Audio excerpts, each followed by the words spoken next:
लंबे बाल वाली अपर्णा छत पर अपनी दोस्त के साथ चाय की चुस्कियां लेते हुए बालों के बारे में बातें कर रही थी। तभी उसकी सहेली नेहा बोलती है, तुझे अपनी लंबी बाल बहुत पसंद है ना, पर देख लेना शादी के बाद जब तेरे बच्चे होंगे तो तेरे भी बाल झड़ने लगेंगे।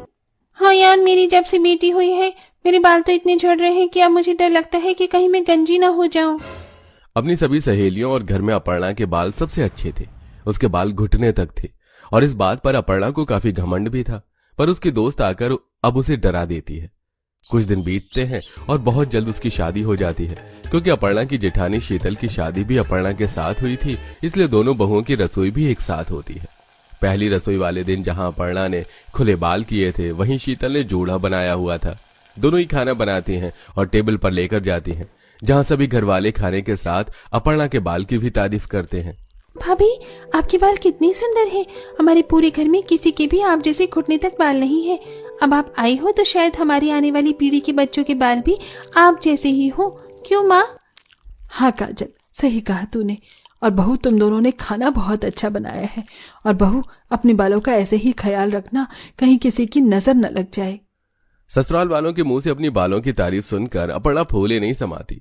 और जब दोनों देवरानी जेठानी किचन में बर्तन लेकर जाती हैं तो अपर्णा अपनी जेठानी से कहती है, देख रही हो जेठानी जी, मेरे इतने सुंदर बाल देखकर हर कोई मेरी तारीफ के बिना रोक ही नहीं पाता। आपको पता है, मायके में भी मेरी नानी मेरे बालों का बहुत ख्याल रखती थी और मेरे दोस्त और पूरे घर के सबसे सुंदर बाल मेरे ही हैं और ससुराल में भी मेरे ही बाल अच्छे निकले। इतना बोलकर अपर्णा वहां से चली जाती है। अब अगले दिन शीतल मंदिर में पूजा कर रही होती है, तो वहीं रसोई में अपर्णा खाने की तैयारी कर रही होती है। तभी खुले बाल लेकर हाथों में पूजा की थाल पूरे घर में घूमते हुए शीतल आती है। और जब अपर्णा की नजर अपनी जेठानी के लंबे बालों पर पड़ती है तो उसकी आंखें फटी की फटी रह जाती हैं।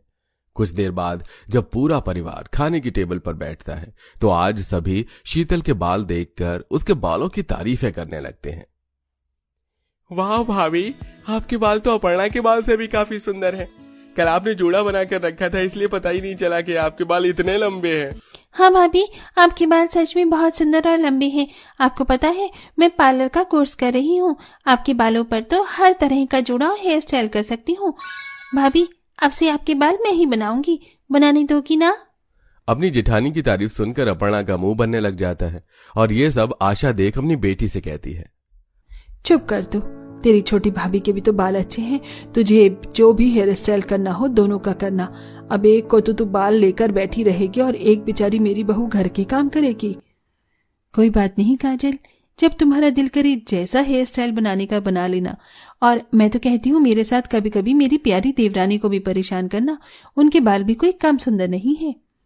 इस तरह आशा बात संभालने की कोशिश तो करती है, पर फिर भी अपर्णा अपनी जेठानी के बाल देखकर न सिर्फ जलती है बल्कि उनकी तारीफ सुनकर उसका मुंह बन जाता है। और एक दिन, भाभी जल्दी से मेरे पास आओ, आज मैंने एक नया हेयर स्टाइल बनाना सीखा है और आपके बाल पैरों तक हैं। मैं आज आपके बालों में वो हेयर स्टाइल बनाऊंगी। अभी? पर मैं तो कपड़े प्रेस कर रही थी। अच्छा चलो ठीक है, पहले तुम हेयर स्टाइल ही बना लो। मैं भी तो अपनी नानी के दिए हुए तेल का इस्तेमाल कर रही हूँ, फिर मेरे बाल जेठानी जितने लंबे क्यों नहीं हैं? मुझे अब घुटनों से भी लंबे बाल चाहिए। ये सब देख अपर्णा अपनी जेठानी और उसके बालों से जलने लगती है। अब इसी तरह कुछ दिन बीत जाते हैं और एक दिन अपर्णा की दोस्त उससे मिलने आती है और सभी अपर्णा के कमरे में बैठकर बातें करती हैं। यार, अपनी नानी से बोलना कि वो हमारे लिए भी वही तेल बना दे जो पहले बनाती थी। हमारे बाल तो धीरे धीरे और भी ज्यादा झड़ते जा रहे हैं। अपनी दोस्त से पूछती रहना उसकी नानी के नुस्खे, उससे पहले थोड़ा सा चाय नाश्ता कर लो। हे भगवान, मैं ये क्या देख रही हूँ? अपर्णा, तेरी जेठानी के बाल तो तेरे बाल से भी ज्यादा लंबे और सुंदर हैं। अब तो रहने दे, हमें नहीं जानना तेरी नानी के नुस्खे। दीदी, आप ही हमें बताओ ना, आप ऐसा क्या कर लगाती हो कि आपके बाल इतने अच्छे हैं? वो तो मुझे भी नहीं पता। मेरी माँ घर में ही मेरे लिए तेल, शैम्पू और कंडीशनर तीनों चीज बना देती हैं। मैं बस वही इस्तेमाल कर लेती हूँ। ये सब देख और अपर्णा से बर्दाश्त नहीं होता और वो मुंह बनाकर वहां से चली जाती है। कुछ देर बाद उसकी सहेलियां भी वहां से चली जाती हैं। अब जैसे ही रात को दिवाकर घर आता है तो अपर्णा उसे एक लिस्ट देते हुए उससे कहती है, मेरे बाल भी घुटने तक लंबे हैं, पर हर किसी को जेठानी जी के ही एड़ी तक लगे बाल पसंद हैं। अब मुझे भी लंबे बाल चाहिए, इसलिए आप मेरे लिए ये वाला शैम्पू और तेल लेकर आना। अरे यार, तुम्हारे बाल अच्छे तो हैं, क्या करोगे और लंबे बाल लेकर? अगर इन्हें लगाने से तुम्हारे बाल खराब हो गए तो? हाँ, नानी ने जो तेल बनाया है ना, उसी को इस्तेमाल क्यों नहीं करती? वो तेल अब कुछ खास काम नहीं कर रहा। अब जितना मैंने बोला है उतना करो। जबरदस्ती अपर्णा अपने पति से केमिकल वाला शैम्पू और तेल मंगवा लेती है, जिसे वो 1 महीने तक इस्तेमाल करती है, पर उसे लगाने से कोई फर्क नहीं पड़ता। और एक दिन वो अपनी कजन से बात करती है। अरे सपना, तेरे बाल तो बड़े खराब थे, अब तो तेरे बाल पहले से अच्छे हो गए हैं। ऐसा क्या इस्तेमाल किया तूने? दीदी, ये सब तो जग्गू बाबा का कमाल है। मैंने उन्हीं का तेल और शैम्पू इस्तेमाल किया और मेरे बाल इतने अच्छे हो रहे हैं अब। अपर्णा और लंबे बालों की चाह में सपना से बाबा का पता लेकर उसके पास जाती है। बाबा, मुझे कोई ऐसा तेल दो कि मेरे बाल नीचे पैरों तक पहुंच जाए। हाँ बच्चा, क्यों नहीं, ये लो शैम्पू। इसे लगाने से तुम्हारे बाल पैरों तक नहीं, जमीन तक पहुंचने लगेंगे। बस शुरू में थोड़े से झड़ने लगेंगे, तो डरना मत। शैम्पू लेकर अपर्णा घर जाती है और उस तेल को 1 महीने तक लगाती है, जिस वजह से उसके बाल काफी तेजी से झड़ने लगते हैं और घुटने से पीठ तक आने लगते हैं। भाभी, आपके बाल तो धीरे धीरे खराब होते जा रहे हैं। आप कौन सा प्रोडक्ट इस्तेमाल करने लगी हो? देख बहू, मैं नहीं जानती तू अपने बालों पर क्या लगा रही है, पर तू जो भी इस्तेमाल कर रही है उसका इस्तेमाल करना बंद कर दे। तेरे बाल अब आधे भी नहीं रहे, ऐसे तो तू गंजी हो जाएगी। हाँ देवरानी जी, मुझे भी अब आपके बाल अच्छे नहीं लग रहे। मैंने कल देखा था आपके, जब बाल कंघी से गिर रहे थे तो आपके कितने सारे बाल टूट रहे थे। आप सबको मेरे बालों की चिंता करने की कोई जरूरत नहीं है। मेरे बाल अपने आप अच्छे हो जाएंगे और जेठानी जी के बालों से ज्यादा अच्छे होंगे। अपर्णा किसी की नहीं सुनती, उसे बस बाबा की बात याद रहती है। देखते ही देखते उसके बाल इतने ज्यादा टूटने लगते हैं कि उसके सिर पर आधा गंजापन छा जाता है। बाबा ने बोला था थोड़े बाल झड़ेंगे, पर मैं तो गंजी हो गई। मैं क्या करूं कि मेरे बाल फिर से पहले की तरह हो जाएं? अपर्णा इस बारे में किसी से बात नहीं करती और अगली सुबह जब नहा कर निकलती है तो वो देखती है कि उसके सिर पर बचे हुए बाल भी खत्म हो चुके हैं। अपना गंजा सिर शीशे में देखकर अपर्णा फूट फूट कर रोने लगती है और खुद को कमरे में बंद कर लेती है। अपर्णा, क्या हुआ? तुम रो के रही हो? दरवाजा खोलो। बहू, मुझे तो डर है, जिस बात का डर था कहीं वही ना हो गया हो। सभी परेशान घर वाले अपर्णा की माँ को फोन करते हैं और सारी बात जानने के बाद अपर्णा की माँ अपनी बेटी को फोन करती है। मेरी बच्ची, इतना सब कुछ हो गया, तूने बताया क्यों नहीं? अगर तूने मुझे बताया होता तो मैं तेरी नानी से तेल शैम्पू सब बनवा कर ले आती। हमारे घर में एक तू ही तो है जिसके इतने लंबे बाल थे और तूने ढोंगी इंसान पर भरोसा कर लिया। मैं तेरी नानी के हाथों का बना तेल भिजवा रही हूँ।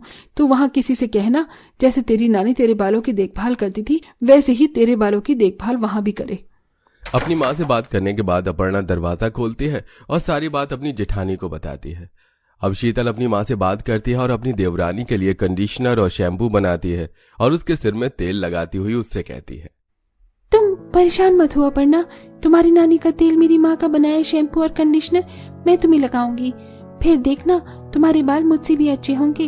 अगर तुमने मुझे पहले बताया होता तो तुम्हारे बाल झड़ने ही नहीं देती मैं। माफ करना दीदी, जलन भावना में आकर आपसे बात न करके मैंने केमिकल और बाहर के प्रोडक्ट का इस्तेमाल किया और लोगों की बातों पर विश्वास किया। उसी का नतीजा है ये। कोई बात नहीं, मैं अभी तुम्हारे सर में तेल लगा देती हूँ और रोज सुबह उठकर आंवला का जूस पीना, और वो भी मेरी नजरों के सामने। इस तरह रोज अपने हाथों से शीतल अपर्णा के गंजे सिर के तेल से मालिश करती है और रोज आंवले का जूस पीने को देती है। देखते ही देखते 6 महीने बीत जाते हैं और अपर्णा के सिर पर थोड़े थोड़े बाल आ जाते हैं। अपने सर के बाल देखकर अब मुझे लग रहा है कि बहुत जल्द मेरे बाल पहले की तरह हो जाएंगे। वो तब होंगे जब लगातार तुम मुझसे 1-2 साल तक ऐसे ही सर की मालिश करवाओगी। इतना बोलकर एक बार फिर से शीतल अपनी देवरानी के सिर की मालिश करने लगती है। देखते ही देखते 2 साल बीत जाते हैं और अपर्णा के बाल फिर से पहले की तरह लंबे हो जाते हैं। बहू, तेरे बाल फिर से पहले जैसे हो गए हैं। आज मुझे बहुत अच्छा लग रहा है। तुम दोनों देवरानी जेठानी के प्यार को किसी की नजर न लगे। तुम देखना, बहुत जल्द तुम्हारे बाल भी मेरे जितने हो जाएंगे। इतना बोलकर एक बार फिर शीतल हाथ में तेल लेकर आती है और अपनी देवरानी के सिर पर लगाने लगती है। आ जाइए माँ जी, पापा जी, खाना खा लीजिए और तुम दोनों भी आ जाओ। ये कैसा खाना है? ये पानी वाला खाना कौन खाएगा? मैं तो नहीं खाऊंगी। हाँ, मुझे भी ये पानी वाला खाना खाने का कोई शौक नहीं है। शौक नहीं है तो शौक डालो, क्योंकि ये पानी वाला खाना जो खा रहे हैं इसकी जिम्मेदार सिर्फ तुम दोनों हो, समझी? तुमने कुछ गलतियां ना की होती तो आज हम फुटपाथ पर ऐसे पानी वाला खाना नहीं खा रहे होते। घर की बड़ी बहू दोनों बहू से ऐसा क्यों कहती है कि उनके हालात की जिम्मेदार वो दोनों बहू हैं? आइए जानने के लिए कहानी में कुछ समय पीछे चलते हैं, जहां सुनिधि अरमान से शादी करके घर में आती है। छोटे घर में रहना उसके लिए आसान नहीं होता, पर वो एडजस्ट हो जाती है। फिर कुछ सालों में महेश अपने अमीर दोस्त वीरेंद्र की बेटियों से अपने बेटे का रिश्ता जोड़ देता है, जहां विदाई के समय वीरेंद्र बेटियों से कहता है, श्वेता, कविता, देखो बेटी, मैंने अपनी दोस्ती रिश्तेदारी में बदल ली है। मैं जानता हूँ तुम्हारे लिए आसान नहीं है, पर तुम अपने ससुराल में अच्छे से रहना। पापा, आपको पता भी है आप कितने छोटे घर में हमें भेज रहे हैं? हमें बंगले में रहने की आदत है, we can't adjust. Yes papa, पर देखते हैं, अब गरीब ससुराल में तो रहना ही पड़ेगा ना। आपने हमें क्रेडिट कार्ड दिया? नहीं, पर तुम्हारी माँ ने तुम्हारे बैग में थोड़े बहुत पैसे रख दिए हैं। पर अब तुम्हें अपने ससुराल वालों की तरह ही जीना होगा, क्योंकि तुम बहुत पैसे उड़ाती हो। अरे भाई साहब जी, जाने भी दीजिए, मैं आपकी बेटियों का बहुत ख्याल रखूंगी और धीरे धीरे वो भी घर में ढल जाएंगी। फिर दोनों विदा होकर छोटे गरीब ससुराल में आ जाती हैं, जहां का माहौल थोड़ा बहुत ठीक होता है। पहली रसोई में अमीर बेटियां खाना बनाने से इनकार कर देती हैं। तब जानकी, अरे बहू, एक तरह की रस्म होती है। मैं जानती हूँ तुम्हें खाना बनाना आता नहीं होगा, पर कोई बात नहीं, तुम्हें जैसा बता रही हूँ थोड़ा वैसा कर दो या फिर हाथ लगा दो, इतना ही शगुन चल जाएगा। माँ जी आप बैठ जाइए, मैं हूँ ना, मैं उनके साथ पहली रसोई की रस्म करवा देती हूँ। बहू, किसी चीज की जरूरत पड़े तो मुझे बता देना। नहीं माँ जी, मैं मैनेज कर लूंगी, आप आराम कीजिए। सास के जाने के बाद सुनिधि दोनों अमीर बहू से हलवा और सब्जी बनाने को कहती है और साथ में बताती जाती है, ओ माय गॉड, इसमें कितना घी है, मुझे नहीं खाना ना बनाना। वही तो, इसमें तुमने कितना तेल डलवाया है, तुम्हें आइडिया भी है ये हेल्थ के लिए कितना अनकॉन्शियस है। अनकॉन्शियस का मतलब ही नहीं पता होगा। Excuse me Kavita, I know very well unconscious meaning. You concern about health, but trust me, इतना खाना खाने से तुम्हारी हेल्थ पर कुछ असर नहीं होगा, मैं भी खाती हूँ। ओह, तुम्हारी इंग्लिश इतनी अच्छी कैसे है? देख कर लगता नहीं है कि किसी गरीब घर की हो। तुम्हारे जैसे ही किसी घर से आई हूँ, फिर भी एडजस्ट कर लिया मैंने यहाँ पर खुद को, और ऐसे ही तुम्हें भी करना पड़ेगा। अब खाने पर ध्यान दो। ऑलराइट। थोड़ा हाथ लगाकर बाकी का खाना सुनिधि तैयार कर देती है और सबको परोस देती है, जहां मामूली सा नेक पाकर दोनों कहती हैं, ओह, ये टुच्ची सी पायल लेकर हम क्या करेंगे? हमें डायमंड की ब्रेसलेट दे देते कम से कम। आपको पता नहीं है क्या हम कितने अमीर घर से आए हैं? हमारे लिए गिफ्ट तो कम से कम ले आते। श्वेता, तुम ये मम्मी पापा से कैसे बात कर रही हो? देखो धीरे धीरे ही एडजस्ट कर पाओगी, पर इस तरीके से मत बोलो। मेरा कहने का मतलब गलत होगा, लेकिन मेरी बात बिल्कुल ठीक थी मोहित।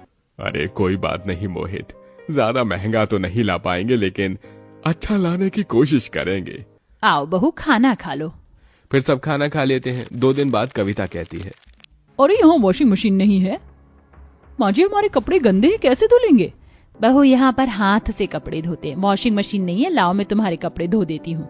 नहीं माँ जी, आप क्यों कपड़े धोएंगी? तुम्हें शर्म नहीं आती माँ जी से ऐसे काम करवा कर? देखो, तुम्हारे कपड़े तुम पहनती हो तो तुम्हें धोना पड़ेगा यहाँ पर। अपने पिताजी की बात को याद रखो, मैंने भी ये सब काम करना सीखा है, तुम भी सीखो। आपकी मजबूरी होगी, लेकिन हमारी ऐसी कोई मजबूरी नहीं है। देखो, करना तो पड़ेगा तुम्हें। फिर मुंह बनाकर दोनों अपने कपड़े खुद ही धोकर सुखाती हैं। दिन गुजरते हैं। गरीब ससुराल में धीरे धीरे दोनों बहू रहने की कोशिश भी करती हैं, लेकिन उल्टे जवाब भी देती हैं। तभी एक दिन अंकित को अपने भाई से बात करता हुआ सुन लेती हैं कि उनके पास 2 लाख रुपए हैं। ये सुनकर कविता अंकित से कहती है, अंकित, मैंने सुना है कि तुम दोनों भाइयों पर 2 लाख रुपए हैं, तो क्यों ना हम इन पैसों को ट्रेडिंग पर इन्वेस्ट कर दें, जिससे इंटरेस्ट के साथ वापस आएंगे तो हम बड़ा घर भी ले पाएंगे और हम तीनों बहू बेटे और माँ जी पापा जी आराम से रह भी पाएंगे। तुम ठीक कह रही हो, पर यह ट्रेडिंग सही रहेगा? क्योंकि मुझे इसका कोई ज्यादा आइडिया नहीं है। अरे, मुझे और मेरी बहन पर विश्वास करो और इस बारे में तुम माँ जी पापा जी से बात करो। ठीक है।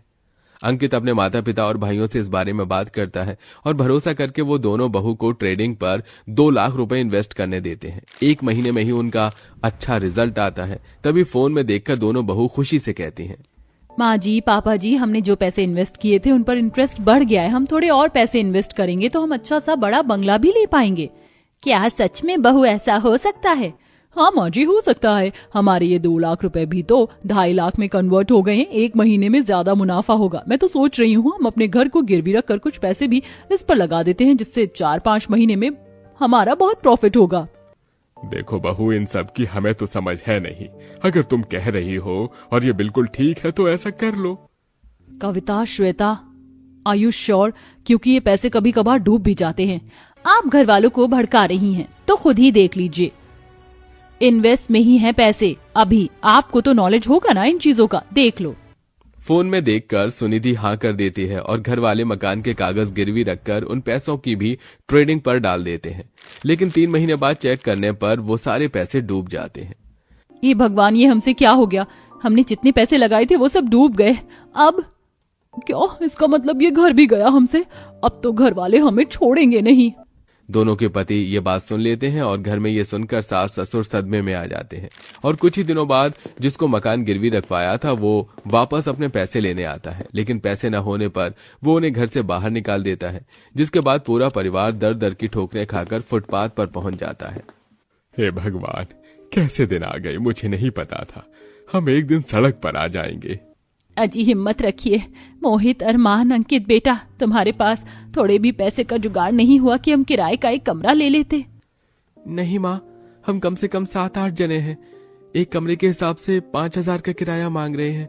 कहाँ से देंगे इतने पैसे हम? खाने का ही कुछ जुगाड़ नहीं हो पाया। वो तो अच्छा हुआ सुनिधि ने थोड़े बहुत मसाले और आटा आते वक्त घर से निकाल लिया। लेकिन घर में कोई सब्जी नहीं थी, वरना उससे आज शाम का खाना बन जाता। कहीं ना कहीं से सब्जी तो लानी होगी। ओहो, रोड पर रहना पड़ रहा है। क्या दिन आ गए हैं? गलती तो हमारी है, कुछ कर भी नहीं सकते। माँ जी, पापा जी, मेरे पास कुछ पैसे पड़े हैं, मैं कोई सब्जी लेकर आती हूँ। फिर सुनिधि 20 रुपए से थोड़े से आलू खरीद के ले आती है और उसी की पानी वाली सब्जी और रोटी बनाकर घर वालों को दे देती है, जिसे दोनों बहू खाने से मना करती हैं। श्वेता, कविता, तुम्हें जो मिल रहा है ना चुपचाप खा लो, वरना ये भी नहीं होगा। ये तो सबको खाना खिलाने के लिए जरा सी सब्जी में पानी करना पड़ा। भूलो मत, तुम दोनों की लापरवाही, गलती की वजह से आज हम अपने घर से बेघर हैं। हमें पता है हमारी वजह से हुआ है। अब बार बार ताना मारते रहोगे क्या? अब तो फुटपाथ पर गुजारा करने के अलावा हमारे पास कोई चारा नहीं है। बहू, मेरा चाय पीने का मन कर रहा है।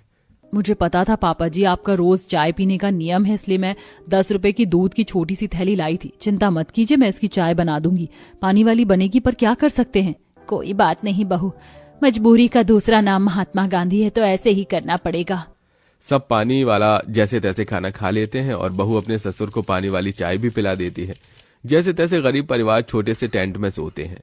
अगले दिन तीनों बेटे काम पर जाते हैं तो एक की नौकरी छूट जाती है। दोनों भाई काम करते हैं तो दूसरा लेट आता है। काम ढंग से नहीं करता तो उसकी सैलरी कट जाती है और तीसरे की सैलरी आधी उधारी देने में चली जाती है, जिससे घर में मात्र 1,000-1,500 का राशन आ पाता है। और बड़ी बहू जैसे तैसे पानी वाला खाना खिलाकर दूसरा महीना निकालती है। कभी पानी वाली खिचड़ी, कभी पानी वाला दलिया, तो कभी पानी वाली दाल और सब्जी सूखी रोटी से खिलाती है। एक दिन दोनों कहती हैं, काश हमने वो गलती ना की होती तो आज ऐसे सड़क पर ना रह रहे होते। अब पछताने का क्या फायदा जब चिड़िया चुग गई खेत। वैसे एक बार तुम मुझे वो ट्रेडिंग दिखाओगी जिस पर तुमने पैसे इन्वेस्ट किए थे? 2.5 महीना होने को आया है हमें ऐसे बेघर की तरह रहते हुए। सुनिधि की बात सुनकर कविता फोन दिखाती है और वो देखती है कि अभी कुछ ऐसे शेयर बचे हैं जिन्हें वो दूसरी कंपनियों को बेचकर प्रॉफिट कमा सकती है। अब क्या था, बिना कोई देरी करे सुनिधि अपने सारे शेयर्स दूसरी जगह इन्वेस्ट कर देती है, जिसमें उसे काफी प्रॉफिट होता है और वो उनसे मिले पैसे से अपने कर्ज और गिरवी घर छुड़ा लेती है और घर का ताला खोलकर सांस लेते हुए घर में घुसते हैं। आखिर बेघर होने के बाद हम वापस अपने घर में आ गए।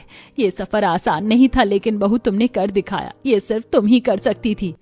माँ जी, अब कोई इमोशनल बातें नहीं। दीदी, हमसे जो गलती हुई थी उसे आपने सुधारा है। वापस घर लाने के लिए थैंक यू सो मच। हाँ दीदी, और अब से हम आपकी तरह बनने की कोशिश करेंगे। ये सुनकर मुझे खुशी हुई।